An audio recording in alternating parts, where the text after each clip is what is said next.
Parenting is the hardest job, and there is not a close second. Raising high-performing teen athletes or performers? That's a high-stakes job. I'm Nate Crandall, joined by fellow certified high-performance coach Steve Galley. We coach ambitious parents like you, and also your high-performing teens, because when you both level up, connection and results don't just improve, they multiply. Welcome to the Stop Parenting and Start Coaching podcast. Today, we have an amazing guest you don't want to miss. Today, we are joined by NICOLE Runyon, an incredible voice for parents everywhere. NICOLE has spent 20 years as a child psychotherapist before she realized that the problem wasn't kids, it was how we parent. Now, as a parent coach and author of her recently released book, Free to Fly: The Secret to Fostering Independence in the Next Generation, she reveals how technology is disrupting our teens' development, why therapy isn't always the answer, and how shielding kids from discomfort actually stunts resilience. NICOLE shows parents how to reclaim their influence, set boundaries as love, and raise confident, capable teens who are ready to thrive. Parents, this conversation is a necessary game changer. Welcome, NICOLE, to the Stop Parenting and Start Coaching podcast. Thank you. It's great to be here with you guys. Wonderful to have you. Thanks. So, NICOLE, before we get into all of this parenting stuff, I want to tell our listeners a little bit about you. I think this paints an incredible picture of the kind of person you are. You told me that when you were 25, you were watching footage of the tsunami disaster in Thailand, and your heart felt like you needed to be there. So apparently you found some volunteer group, you hopped on a plane. It's not exactly a short ride. And then you went and worked on a construction site. Is this true? It's all true.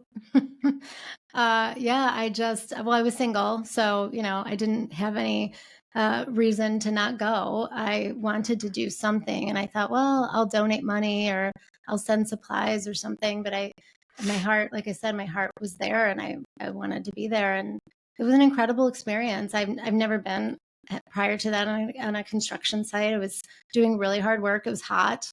And I had, really had a pretty easy life. So that was a challenge, but it was a really beautiful time to be connecting with people who had lost everything. And they were building the houses alongside with us. And they were super grateful for us to be there. And it just felt really good. Is there anything more to the story? Any more to that story? There's a little bit more to the story. I was really having a sort of a quarter life crisis. And I thought, well, I'm just going to stay here. I think I'll go to India, maybe Vietnam. I don't know. I'm just going to be nomadic. I don't know what I was thinking, but I ended up, the Thai people at the end of a 2-week stint with the volunteer group, they decided to throw us a party on the beach, and there was bonfires everywhere and there was wine. And I stumbled on a bonfire and I sustained second-degree burns on my foot. And in my stubborn mind, I said, it's okay, I'm still going to go to India. Like, this isn't going to stop me, right? Well, within 24 hours, my foot was so blistered up, I couldn't walk. And I put myself on a plane and went home with my tail between my legs. And I realized that I was running away. And this was God's way of saying, you can't run away. You need to come home. And the whole way home on the plane, it was 24 hours, I sobbed. And I just kept asking myself, what is going on? Why is this happening? What am I doing in my life? 2 months later, I met my husband. So I was supposed to come back here. I didn't know why at the time. But he absolutely kept me grounded, and we've been growing together ever since. That was 20 years ago. Well, I'm sorry about the foot. I'm happy about the husband. Me too. The foot's okay. It healed. Cool story. So, NICOLE, I've been following you for well over a year. I discovered you on that social media platform known as LinkedIn. And I know I was immediately drawn to your work. And we talked about doing this episode, I think, over a year ago. And so I just want our listeners to know this is my fault. This is not Nate's fault. This is not Nicole's fault that it has taken this long to do it. So I appreciate your patience, but I was initially fascinated by what you were saying about parenting and your professional practice as a psychotherapist. I would consider it at least a massive shift in your thinking because of what you were seeing, which now is about 10 or 11 years ago. Tell us a little bit about what you started noticing that helped you to make this pretty big shift in your practice. Yeah, it was massive. And it surprised me because I had thought I had the formula for helping kids, and I was really good at it. And then right around 2014, 2015, it was not as easy as it used to be. And what I mean by that is I was getting kids in my practice, mainly at the time, adolescent girls, middle school age girls, who were coming out of the hospital after their first suicide attempt. And I was to be their follow-up care. And so in my training, I had learned if something is that severe for a child, then there's likely trauma. There's likely, something in their social history that we can connect it to. And I wasn't connecting it to anything. There was no known trauma. The families were intact. Parents were supportive, willing to do whatever it took to help their child. And yet I had these girls who were suicidal. They were self-harming, panic disorder, couldn't go to school, eating disorders. And nobody was talking about what was going on with tech and the kids. Nobody was talking about it. I mean, it was being celebrated. The schools were encouraging the kids to bring their devices to school, to use them for education. They wanted the kids to be using this stuff. And I noticed that when they opened the floodgates for that, that's when the mental health started to decline. And that's the only connection I could make to what I was seeing. And so I just started talking about it. I thought, well, maybe people will resonate with this. Maybe they'll be interested in it. And in my community, there started to be like a lot of buzz about the work that I was doing and I was putting out there. But there wasn't enough interest to make a change because it had just started and there wasn't enough pain yet. And I was seeing the dysfunction before the mainstream dysfunction occurred, as we know now all these years later. So I just kept talking about it, but people weren't showing up. I would get a handful of parents and they weren't ready to do anything about it. And so I just kept trying to talk to the kids about how devices were affecting them, how social media in particular was affecting them, and helping them try to have more in-person connection and fill themselves up in other ways. But it became too hard to do that when their environments weren't changing. And that really came to a head during the lockdowns in 2020 because more kids were on more tech for longer. Even the kids whose parents were trying to keep them off of tech were exposed more to media. And then what did I see? More mental health decline. And so I thought, well, I really have to make a major change now because just talking about it isn't enough. And so I completely shifted the paradigm in my practice. And when parents would call me for therapy for their kids, I would say, I'm not seeing kids anymore. I'm actually working with parents now because I think that the parents creating a stable and strong, independent environment for the kids is what helps them either prevent mental health issues or help the kids who are experiencing mental health issues. And I think they're the canaries in the coal mine. Their symptoms, their behavior, all of these things we're seeing should not be diagnosed, should not be pathologized, should not be medicalized or medicated, or even put into therapy because that actually tends to make it worse. It's like throwing lighter fluid on a fire. It really should be treated as if it's a message, and we need to be listening to their messages.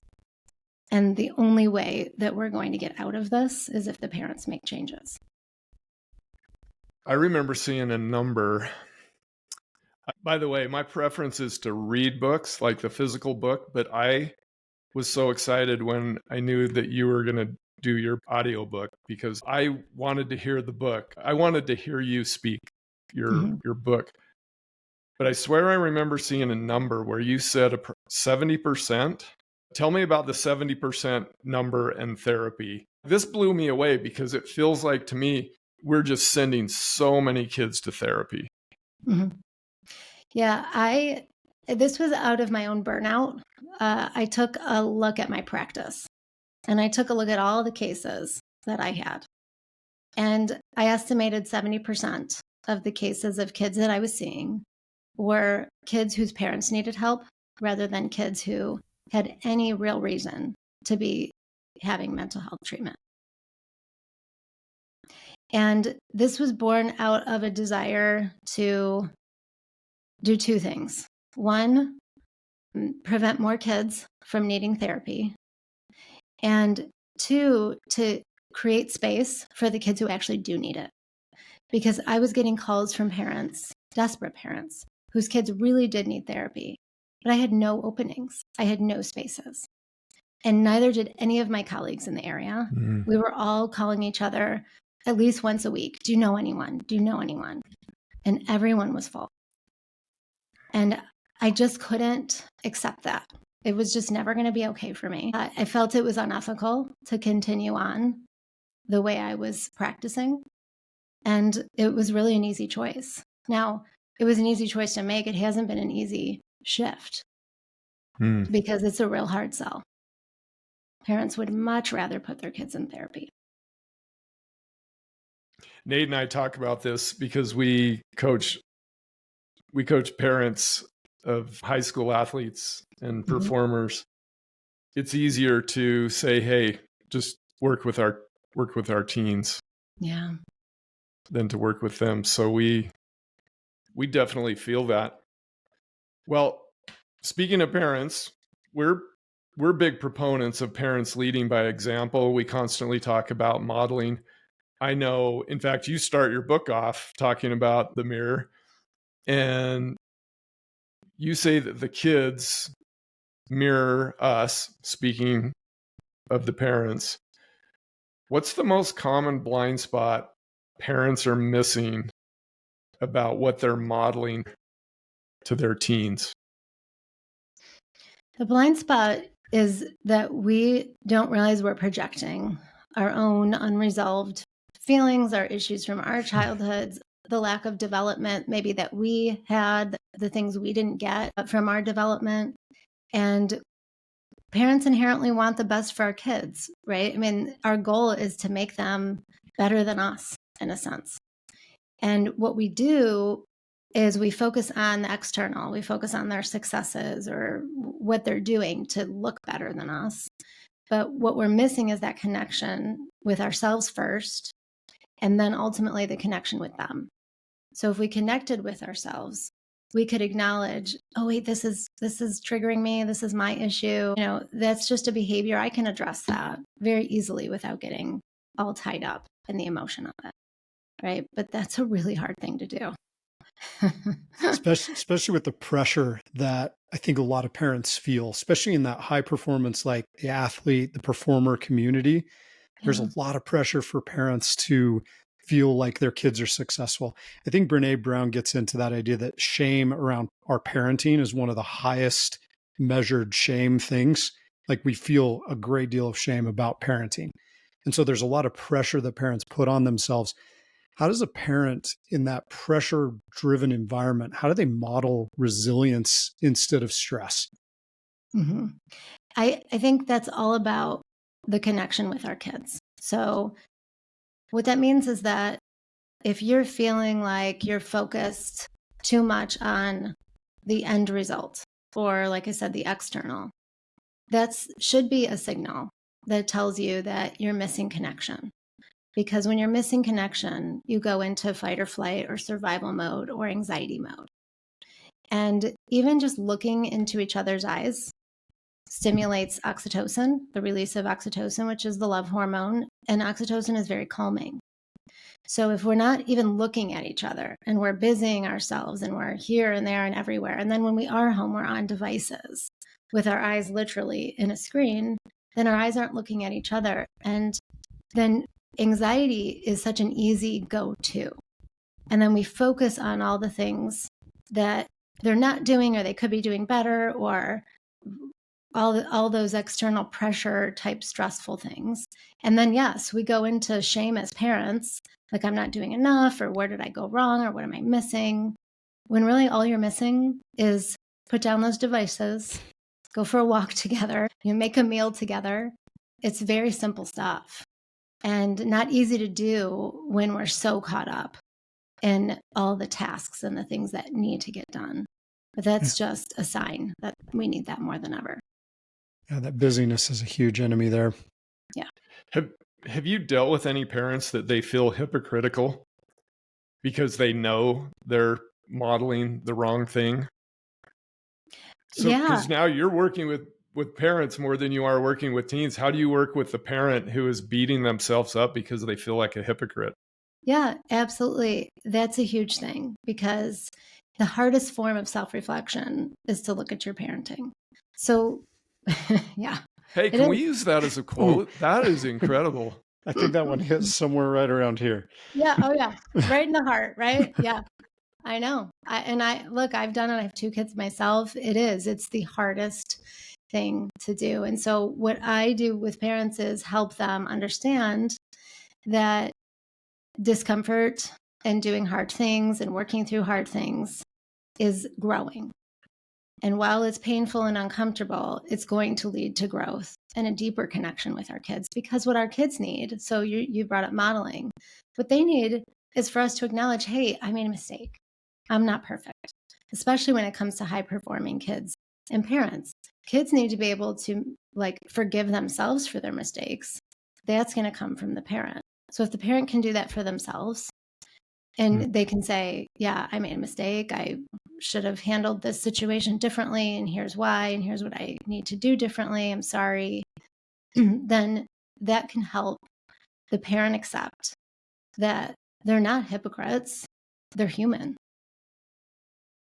That's a big jump. That takes a lot of self-awareness to get there. It does.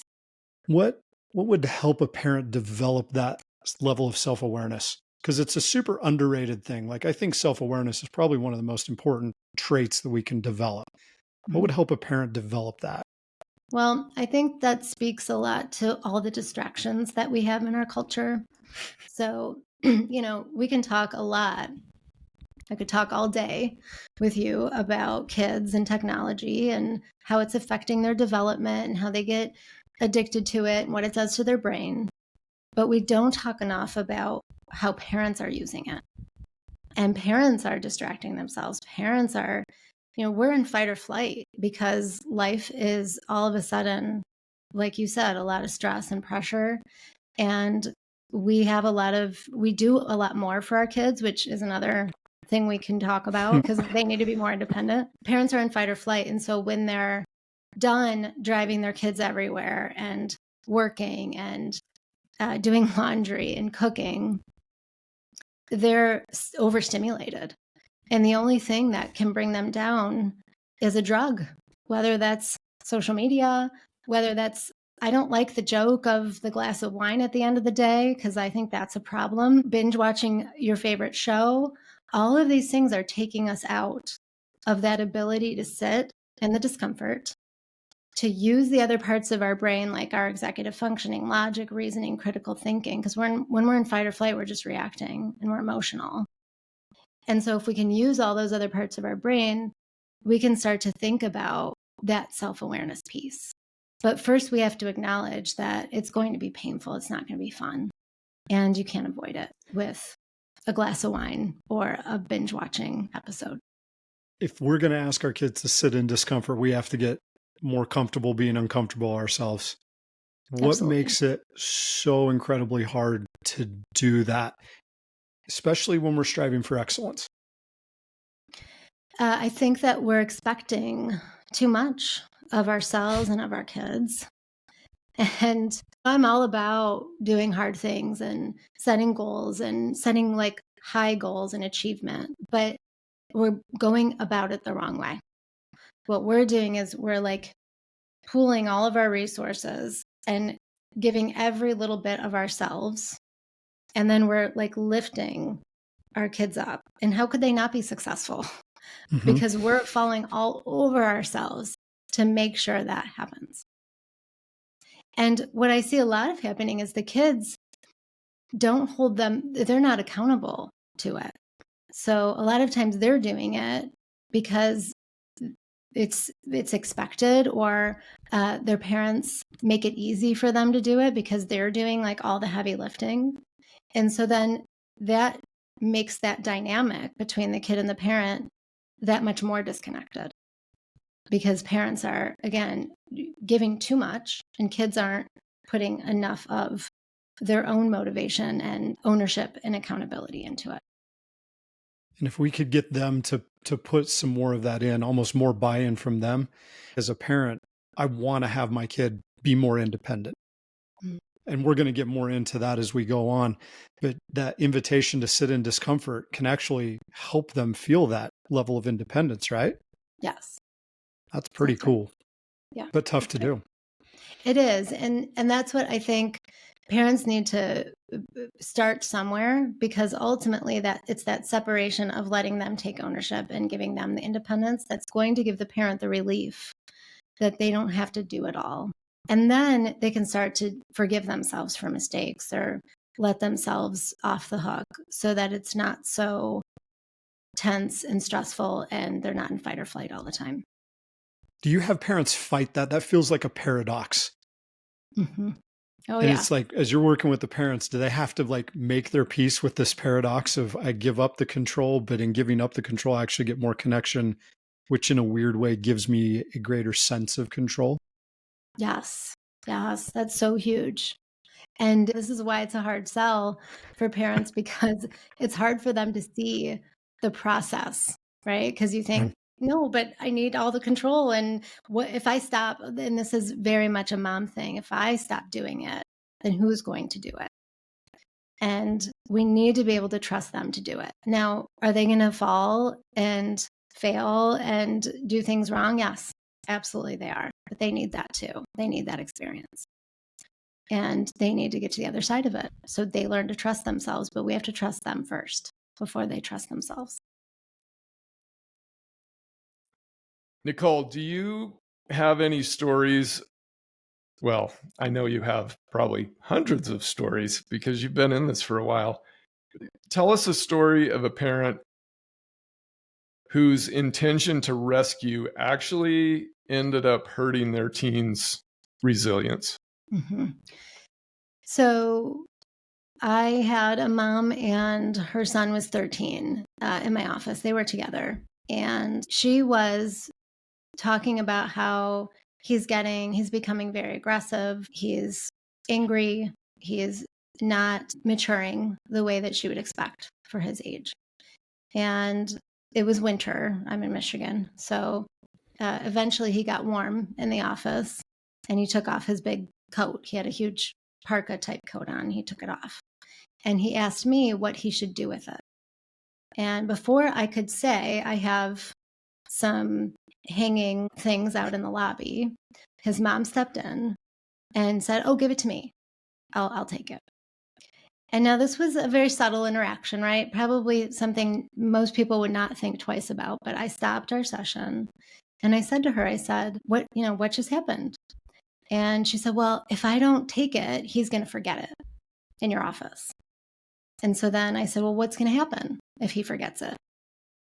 And she really couldn't think of like, "Oh, no, I'm sorry." I said, "What's the worst thing that can happen?" And she didn't really have anything, because what is the worst thing that can happen? So I said to her, I said, "If he forgets it in my office, you can give him my phone number. He's welcome to call me. We can arrange for when I'm in the office next, and he can ride his bike," because they lived relatively close to my office. "He can ride his bike and pick it up himself." He went from this to, "That's a great idea. I would love that." Because first of all, he wanted her to back off, right? And that's why he was getting angry and aggressive and not maturing and not really doing what she was asking of him, because she wasn't giving him what he needed, which was more autonomy, the ability to make mistakes, the ability to figure out how to solve your problem. That's huge for a kid, especially at 13, because brain development wise, they're starting to get ready to leave their parents. And so when they can solve their own problems, that feels so good. And so after that, she had reported that a lot had changed in their relationship, in the dynamic. And so she was hurting his resilience until she recognized that he was needing more independence. And then he could develop more of that growth and agency. I love that story. I grew up the son of a prosecuting attorney, so I had to sit in my own discomfort many Grilling. many Steven. times. But yeah, Steve, there was an N put on the end of it went to my given name for sure. I would imagine that you had the statement of, you need to think about what you've done. Oh, I've got some good stories. Yeah. So let's have another story though. And I know we talked about this off air. I just think this is perfect. Share a personal story. And I think a lot of parents that are listening to this may be able to relate to this. But I was just impressed. I've already cast my vote for Super Mother of the Year to you, Nicole. But tell us this driving story with your son. Okay, so my son is currently 16. He will be 17 next month. And when he was first starting to drive, so this would have been, I guess, almost a year ago now, he was speeding a lot. Like, I had been in the car with him a few times after he got his license, and I was a little worried. And I said to him, listen, the best thing that's going to happen, like the least scary thing, is you're going to get a speeding ticket. I said, the worst thing that's going to happen is you're going to get an accident. And I don't do Life 360, and there's a reason for that. I think that the kids need the experience of learning from their mistakes. I also think they need to be accountable to us. So we don't need to be tracking them. They need to tell us and be respectful of where they are, and they should be where they are, where they say they're going to be. And if they're not, then there's going to be consequences. But they're losing that skill by parents constantly hovering and watching their speed, watching the volume on the radio, and nonstop calling them, turn the radio down, stop speeding. You're not where you said you were going to be, right? So I told him, I said, I'm going to let you go. This makes me nervous, but you need to slow down. And he didn't slow down, because one of the mornings that he was on his way to school, I got a call at 7:50 and school starts at 8. And immediately I thought, oh gosh, he got into an accident. Like, that's where my mind went. So when I answered and he said, I got a speeding ticket, I immediately went into relief mode. And my response was, yeah, like, of course you did. And he said, well, how much is it going to cost? And I said, I don't know. I think the last time I got a ticket, it was at least $180. And he goes, well, I don't know how I'm going to pay that. I have to pay car insurance too. I said, yeah. And so he had come to us. It was a Friday. So he came to us that night, and he was supposed to pay for his insurance on Monday. And he had called the court, and I think he had a week to pay the ticket.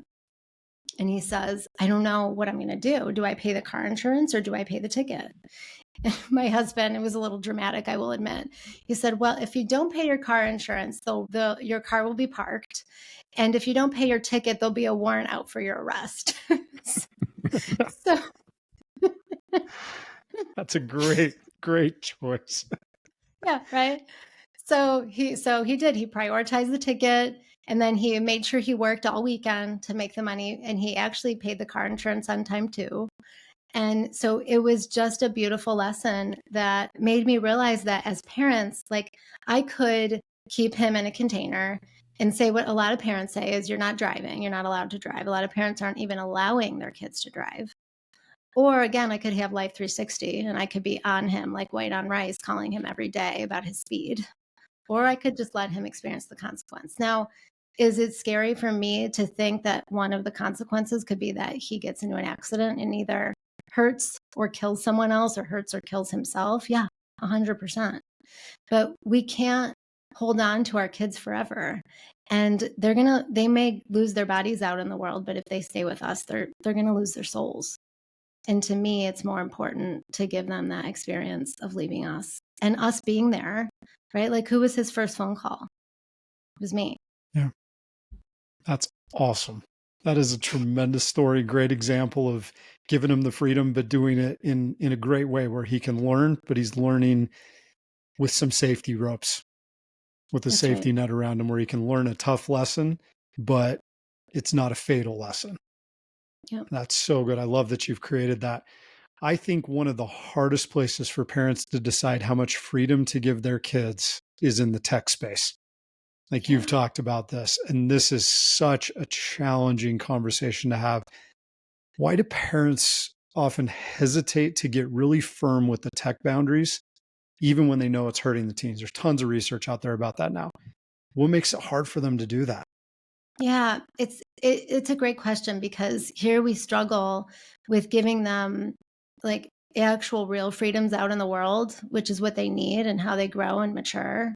But we have no problems giving them free reign on the tech. And I think overall, like from a macro perspective, that's because parents legit think that it's safer for them to be online than out in the world. Because somehow they think, well, they're under my roof. They're in their room. They're safe. They're How can protected. anything bad happen? Nothing bad can happen, right? They're not driving, 5 miles an hour over the speed limit with a loud volume. That's right. Yep. Yeah.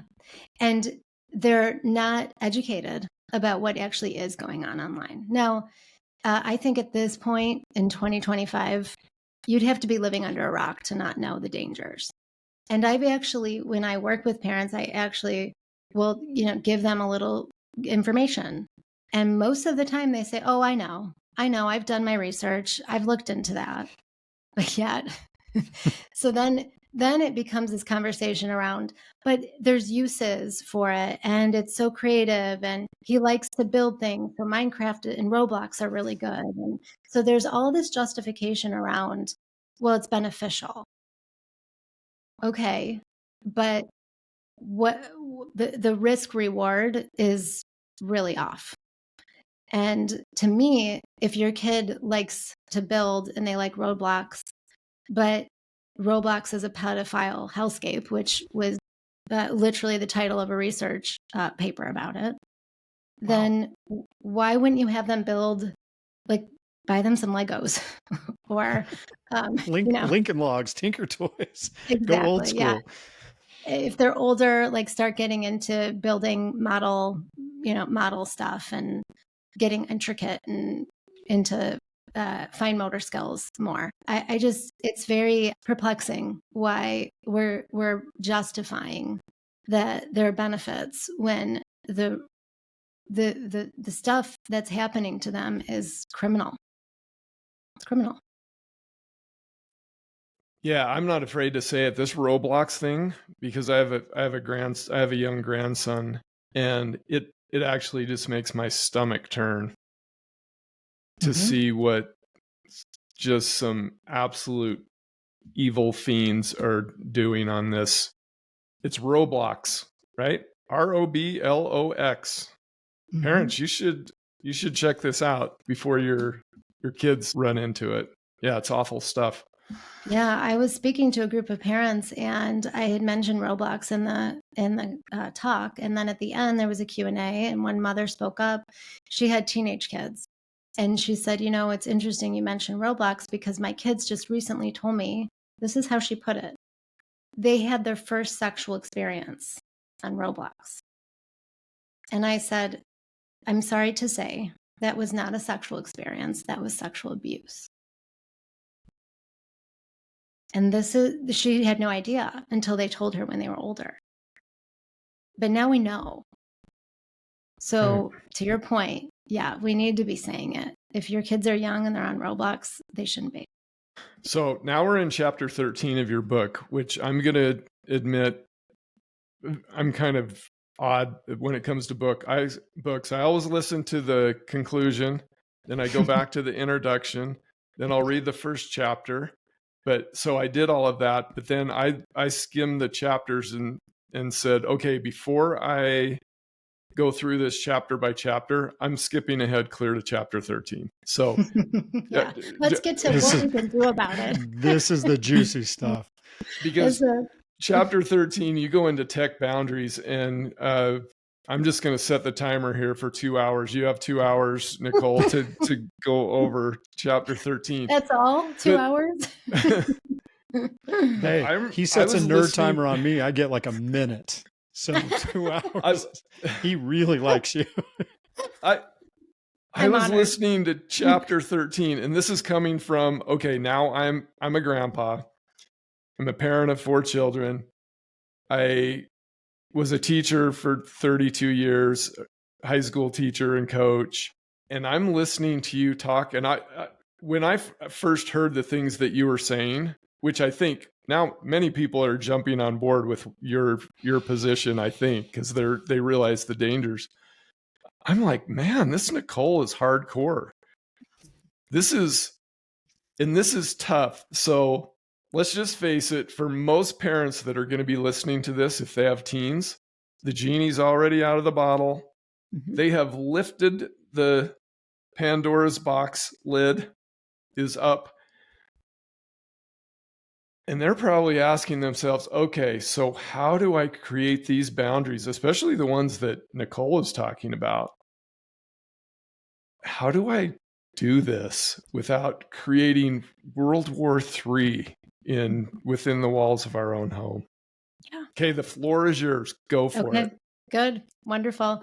So the first part of this is related to what we were talking about before with the modeling and the parents being able to forgive themselves and acknowledge that we don't have all the answers and we're not perfect. So what parents need to do first is acknowledge that they brought something into their family without knowing all the information.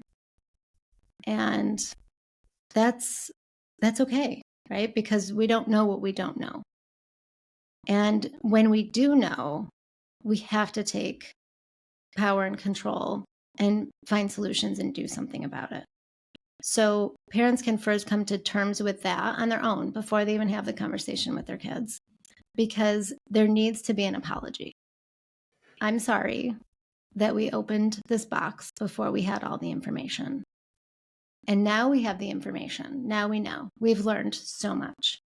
And we will share with you whatever you want to know about what we've learned. A lot of the kids in my experience want to shut that down. They don't want to hear it. But the parents can I would recommend absolutely sharing it. I'm sure the kids have already been exposed to most of the things that they would bring up anyway. And, we are fill in the blank of a family value. We are a family that this is who we are. We do not let dangerous things to come into our family. We are connected. We love you. And now that we know better, we are going to identify this way as a family. And these are the changes we're all going to make. And this is my suggestion to parents.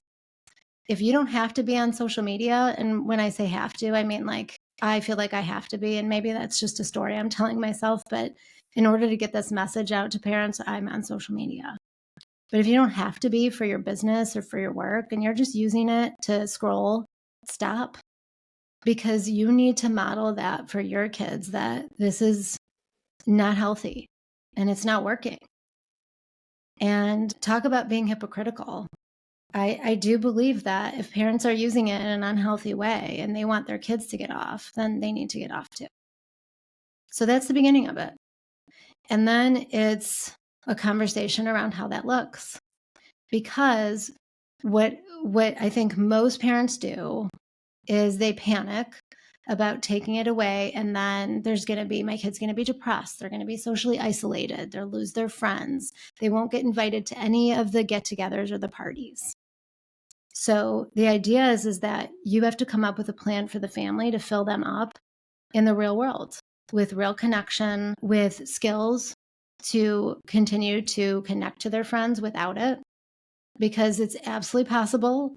I have 2 kids that do it and live to tell about it. And it's not easy. It's definitely the hard route, but we can't be followers anymore. It's making us sick to be followers. And somebody has to lead the way to a better connection.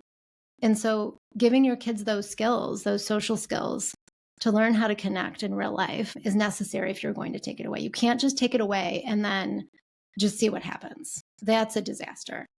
And that's what most people are fearful of, right? They think, oh gosh, what am I going to do? The bottom is going to drop out. Well, no, you need a plan. So I don't suggest just impulsively taking it away. I know we all want to sometimes, but having a conversation around that, like, what does that look like? What do you think you need to do differently? How are you going to connect with your friends? What are you going to fill that time with instead? And some of that is just allowing them to be bored. It's so good for them to be bored. It's painful, it's uncomfortable, it's not fun, but it's so good for them. It opens up creativity. It gives them the opportunity to find things that they enjoy doing. It fills them up with connection and with real life. They also, a lot of the kids today, I don't know if you've noticed, but they don't have life skills, right? So if they're coming home from a busy day of school and homework and practice, they're not doing their own laundry. They're not cooking for themselves. They have a hard time with like activities of daily living. So if they weren't scrolling mindlessly, there would be space and time to do those things. And those things feel good. You know, like if your room is a mess with a bunch of dirty clothes and you gather them up and you wash and dry them and fold them and put them away, that feels good. That's like an accomplishment. And it's something you did that needed to be done that you did for yourself. Would you mind going over some age-specific things, especially maybe hit the high school age? And I know if we're talking freshman year to senior year, it's like a different species from 14, 15-year-old freshman to 17, 18-year-old senior. But Yes. I know how you feel about this, and I actually do know the age-specific recommendations you have. Would you mind telling our listeners what you think? Sure. Yeah, so if we're talking 14 to 18, I think 14 is an okay time to introduce a smart device. Now, that being said, if I had it my way, no one would have a smart device until they were 21. So I'll just say that. I realize that's incredibly unrealistic. And so if you're going to do it, 14 is a good time to do it. And there's a reason for that developmentally. Starting at 12, there's a growth around identity development. And that goes until 18. So those are these 6 years where kids are starting to get this sense of who they are, their character traits, their likes and dislikes. This is why middle school is so hard, because they're all trying to figure it out and they're very early in it. And it's like a toddler learning to walk. So they're falling down. And the falling down is like comparing themselves to each other. So the distraction of a smart device should not even exist at that age, because they need to get to the other side of that. They need that contention and that discomfort, and we can't give them a device to avoid it. So they need those 2 years from 12 to 14 to just get into that phase and get a little more comfortable. And what I notice is that if they do wait, then at 14, there's more of a calming around who they are, a little bit more. To your point, 18 looks way different than 14. So smart device is okay, but social media should not be introduced until 18. Now, there's nuance to this because people say, well, we need to teach them how to use it. Like, how will they know when they're off to college? I was on a panel last year with a judge, a detective, and a lawyer for the schools, and me. And the topic was sexting in middle school. And these kids are sending each other nude photos back and forth. One of the principals in my community was having a really hard time with this. The kids were coming to her with these messages on their phones, and she was having to report it because she's a mandated reporter. Because in my state, and I think in many states, this is possession of child pornography. So she's reporting it. Parents are getting mad at her for reporting it because they don't want to take responsibility for it. And so she put together this panel discussion with all of us. Well, a lot of people didn't like what I was saying because I was saying middle schoolers have no business having smart devices. And so the lawyer on the panel says to me, okay, I'm just going to challenge you for a minute and I'm going to ask you. So you're going to give your son, your teenage son, social media when he goes off to college and say, here you go, see you later. And I said, yeah, I am. Because those 4 years are so critical to that identity development. They need more time and they need that foundation. Because here's the deal. I'm not saying don't talk to them about it during those years. We absolutely should be talking about it with them. We should be telling them why we're not giving it. We should be telling them what the dangers are. We should be telling them how to use it appropriately, right? Like I always tell my son, if you use social media when you're 18, you should be doing it for your career. If you want to start a business, like you should be doing it in a professional manner. And so those are the things we need to be teaching them while we keep it away from them. They don't need to literally have it in their lives to be teaching it to them because they're not going to understand the nuance of that when they're impulsive teenagers still developing.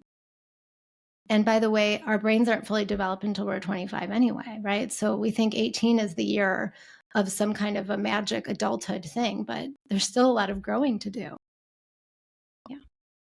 Yeah, I've been told by multiple people that mine is still not fully developed. So, well, welcome to the club. I think that's true for all of us. Steve played lifelong learners. football, and so there was a little bit of, concussion action in there, I'm sure. So I've had at least 4 concussions back in the day when it was walk it off. You just, yeah. Wow. Yeah. That's a whole nother can of worms we could open. Yeah, for sure. You seem pretty okay, though, I got to say. You've got your faculties about you. Maybe I need to get to know you more. You haven't spent enough time with me. Yeah. Come hang out at one of our sessions on a Saturday. Yeah. Yeah. Nate could tell me stories, right? So I want to dig back into this because I think, and you when you mentioned the lawyer, this is kind of what triggered it for me. Not only because teens have the kind of that invincibility aura. You remember, that where it's like, oh, nothing can hurt me. Mm-hmm. But we kind of have a sneaky version of that as parents as well, where it's like, oh, it's not going to happen to me. Like you said, they're not under my roof. They're home. They're safe in their room. How do parents deal with the kids saying, well, I'm okay to have it because it's not going to happen to me? And then how do we as adults deal with it's not going to happen to my kid? Mm-hmm. Yeah, I think that really goes to the point of parents being able to sit in the discomfort with their kids. So again, we can't be uncomfortable with the thought that will happen to our kids. So then what we do is we keep ourselves in that fantasy thinking, that magical thinking, and then we allow it. And then we feel like we can't undo it because we didn't let ourselves go there in the first place. And so that's when I say, when we know better, we do better. It's because then now we know. And so now we have to allow ourselves to acknowledge that this is happening to all the kids. There was a study done about pornography exposure where they asked, I'm going to get the number wrong, but it was something like 83% of parents said that their kids were not exposed to pornography, and they were from 11 to 13. And 53% of those same kids, like the kids from those parents who reported not my kid, they said, yes, we were exposed. And the majority of them were exposed accidentally. So when we say not my kid, it's easy to do that when we know our kid and we know they're not mischievous and going behind our backs and searching for this stuff. It's not even really about that. It's about the fact that they're stumbling upon it. And I wouldn't call it an accident because the algorithm feeds it to them. When the algorithm knows your age, it will feed you this kind of content. And so it legit is not their fault. They're not being bad kids, so to speak. And so that's why parents they don't let themselves go there because they think, well, my kid follows the rules. They're just playing Roblox or they're just watching YouTube. A lot of parents with kids that are athletes, well, he's watching basketball videos or, he's watching hockey videos. And that's true. But YouTube feeds you what you want when it knows that you're a certain age, or when you maybe express some interest in something similar, or we all know that phones are listening to us talk. So the algorithm is smart, and it's no match for a teenager. It's barely a match for me. I mean, I get caught up in it all the time. I just bought some really expensive mac and cheese because The gourmet stuff, it's the good stuff. gourmet stuff, because I don't, I refuse to buy the junky, like processed, stuff that's like orange. That's not real. But I found one that was like raw milk and noodles made from unbleached flour, and it was really expensive. But that's because the algorithm showed it to me, because it knows I'm all into health products. Yeah. So we really need to be acknowledging that, like, yeah, our kids are good. They're not bad, and they're not doing bad things intentionally, but these things are happening to them, and we have to take ownership for that. What do you do if you're a parent, what do you do with the really resistant teen? Like they're gonna get it. They're obsessed with it. You're trying to hold the firm boundary on how do you keep that connection strong as you're going through that conflict? I'm smiling because my oldest is a very resistant teen. So it's a great question. I figured you'd been down that road. Oh yeah. It's all about connection. So there is something to be said for those old-fashioned values of respect your parents, honor your parents, do what your parents tell you.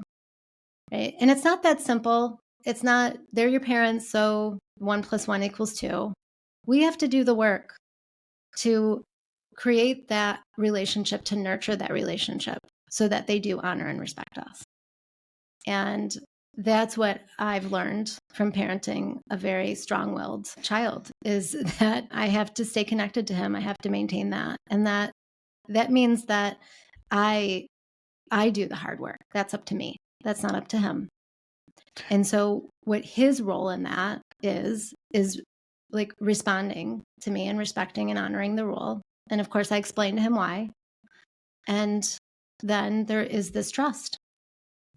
What's 1 or 2 things that helped you? Sorry if this is too personal, but 1 or 2 things that have helped you build that connection with your older son through that resistance stage? Well, the main thing is that I had to look at my parenting, right? So the chapter of the mirror is really, it was born out of my own experience, that I was making mistakes, and it was really painful to acknowledge my part in that. Wow. And his behavior was a result of my mistakes. And I was paying too much attention to the behavior until I realized that it was me. And then because I made a change, then he could trust me, and then he can honor and respect the role. So was that conversation you're talking about? Like you talked about having that I'm sorry conversation. Was that what that sounded like? Yeah, but it wasn't about technology, because I knew early on that I wasn't going to use technology with my kids. It was more about just the fact that I wasn't self-aware enough to know why he was reacting the way he was reacting. Wow. And then I explained, I get it now. I understand why you did ABC. And I'm sorry that my parenting didn't support what you needed at the time, because I treated it like it was, he did something wrong and I punished it, instead of looking at why he was doing it and fixing what was broken. And it wasn't just me, it was my husband too. And so we had to do that work on our own individually, and then together in our marriage, and create more of a solid foundation for him. Thank you for sharing that. It's never easy to share some of those personal vulnerable moments, but there's a lot of impact in that. And I think that's why this book is so impactful, is because that's where it comes from. Like that's who Nicole is she's that heartfelt parent who's been there and loves her kids. And this works. Thanks. It works. Yeah. It's helped you to build that connection. So thank you for sharing that personal experience. Yeah. I think it's important, because what I'm asking parents to do is really hard. And I think they need to know that I've done that too. And for me, like, you add the layer of, I was a child therapist. So there was a lot of shame there. Like, whoa, how do I not know this? Uh-huh. Yeah.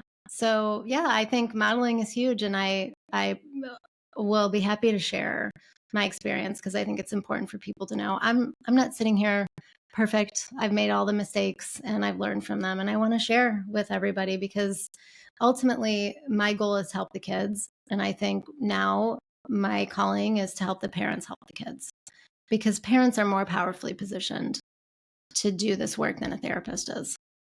Yeah. A therapist can't make them free to fly. That's right. Speaking That's of parents, while you've been talking about you and your husband and how challenging it is for you and the mistakes you've made. By the way, Nate and I, we have you beat. We both individually and for sure collectively, we've made way many more mistakes than well, you're just parenting older mistakes than than me. you. That's why. Oh, Fair. you're very fair play. You're very nice. Once I get to be your age, I'll make the same amount. So we see this in the whole sport parent space where you will have two parents that are not in alignment about how they're going to behave, how they're going to act. A real common one is you have one, and we'll go ahead and we'll paint the dad as the bad guy in this. You'll have the crazy dad who's the yeller and does certain things in public that otherwise you would never do this, but he does this at a game. And then you have the calm, under control wife who's trying to rein in dad and he's doing embarrassing stuff.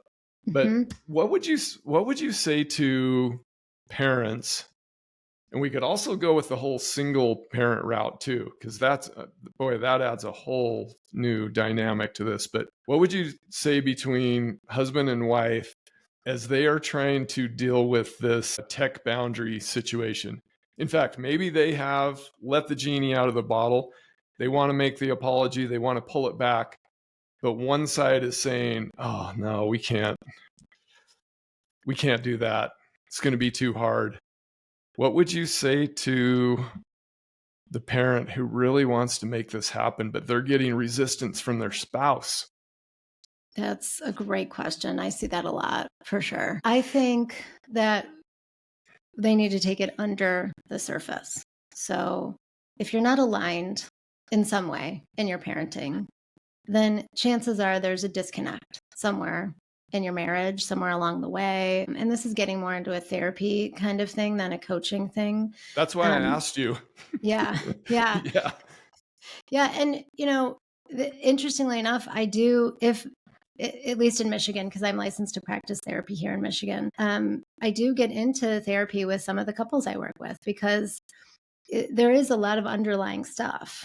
And if on the surface, it makes sense to take the phone away, or you see that, okay, the kid is not doing well, and this is like the next step, and one of them is resistant, then again, that tells me something else is going on. So I wouldn't necessarily focus on the surface. I would ask more deeper questions around what's going on, in like together between the two of them. Gets back to the idea of self-awareness. Absolutely. And that's, you're right. If you might find any question you ask me, it's going to come back to that because that's where it's at. And in parenthood or a couple or a marriage, that's going to be complicated because each person has their own individual issues. And then they have to somehow come together with that. And that requires a lot of communication, yes, self-awareness and work. Like all the time. It doesn't ever really end, or it shouldn't.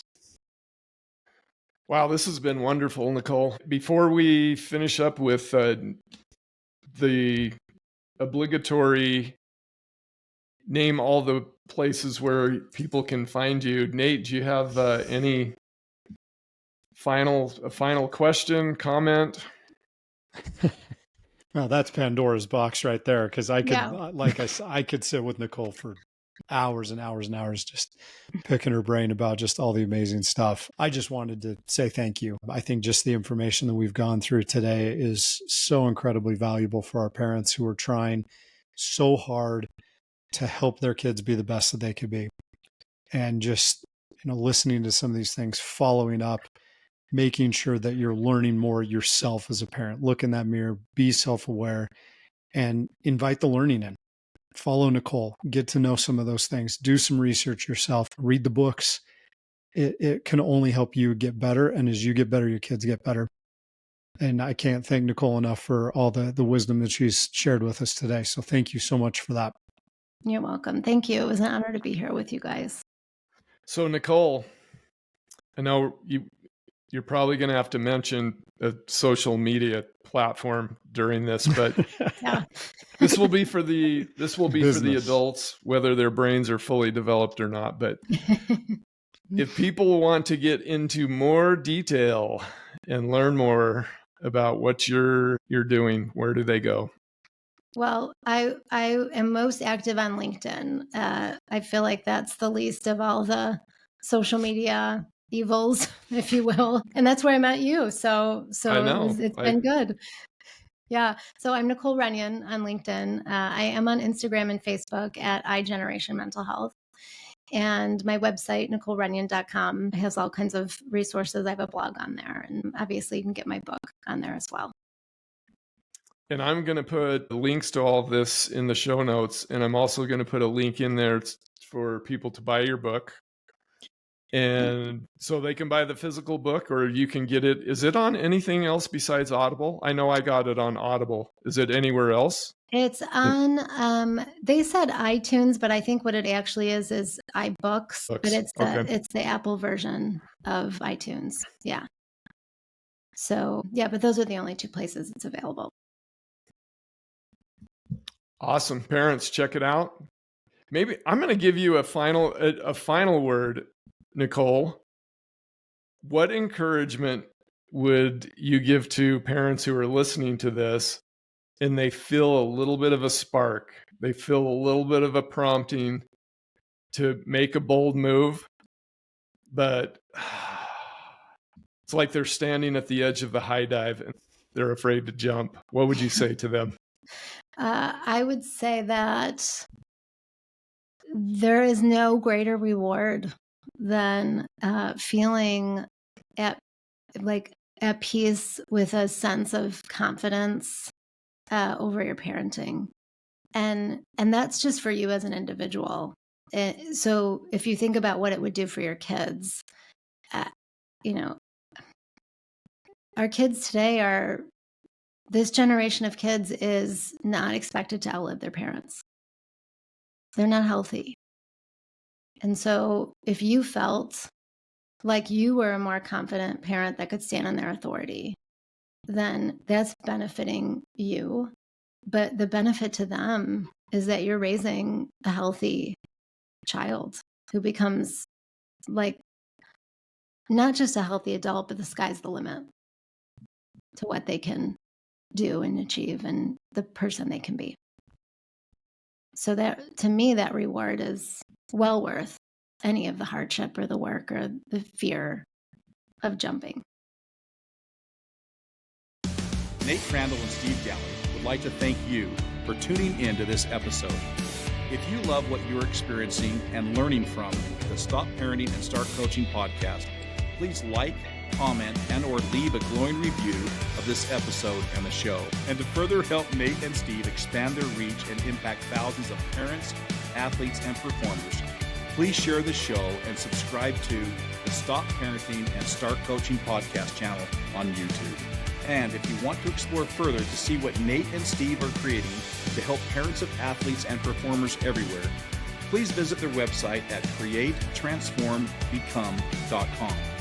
That's createtransformbecome, all one word, .com. There you will find a growing number of tools and resources to help you elevate your parenting. Thanks again for tuning in. Now go create a magical relationship with your athlete or performer.